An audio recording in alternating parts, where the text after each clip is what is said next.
Hi friends, welcome back. I am Ganesh Thakur and you are watching video on Mendel's law of inheritance. So, before we proceed to Mendel's law of inheritance, first let's see something about Mendel and why Mendel is known as father of genetics.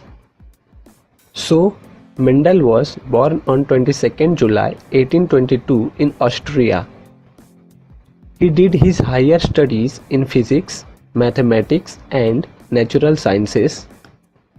In 1856, he started his famous experiment on garden pea and in 1865, he represented his paper Experiments in Plant Hybridization at Natural History Society of Brunn.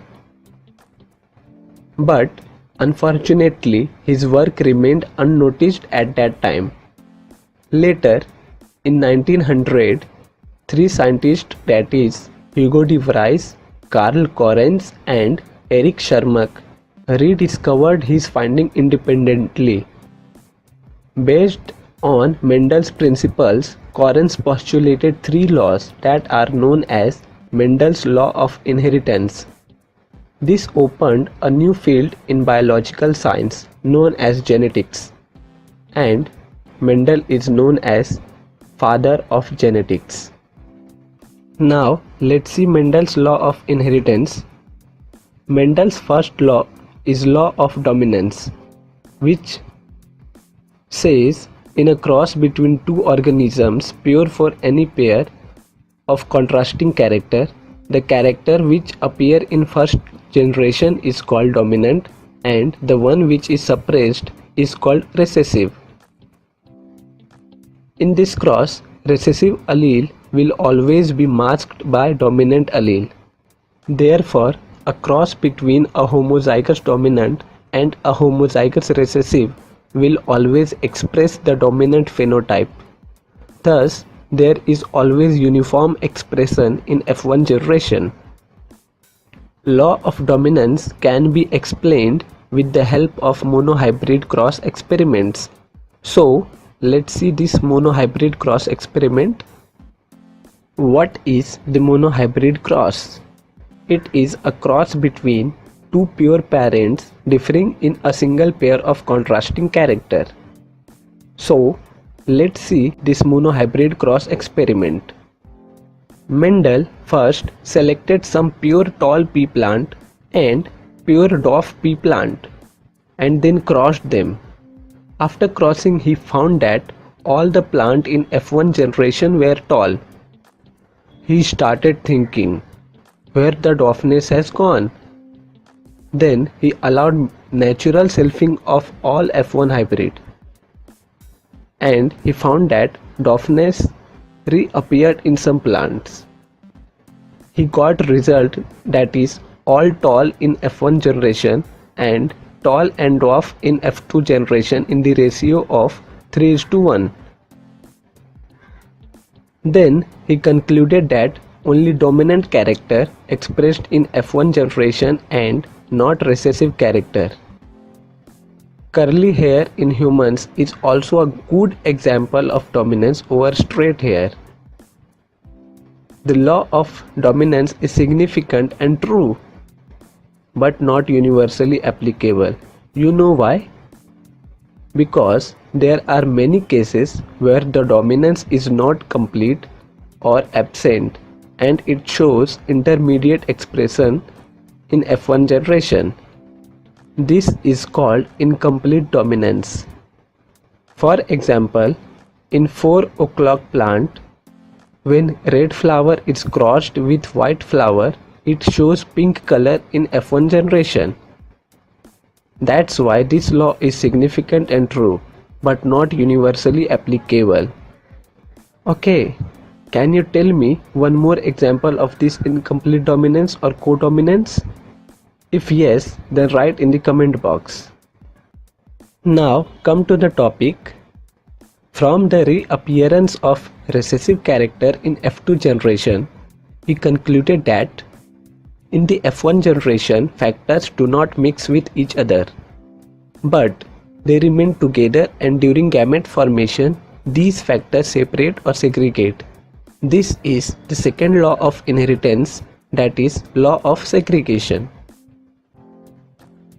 So let's see the law of segregation. Law of segregation or second law of inheritance says the allelic pair in a hybrid segregate or separate during the gamete formation, and that during the formation of new gametes it receives only one of the two factors and are pure for a given trait. Therefore, this is also known as law of purity of gametes.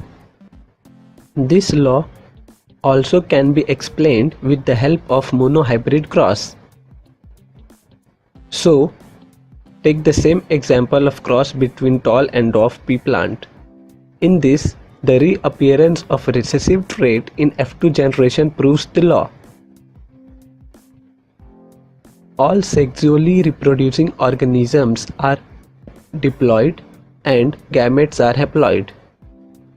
This law is applicable for all organisms. Therefore, law of segregation is universally applicable.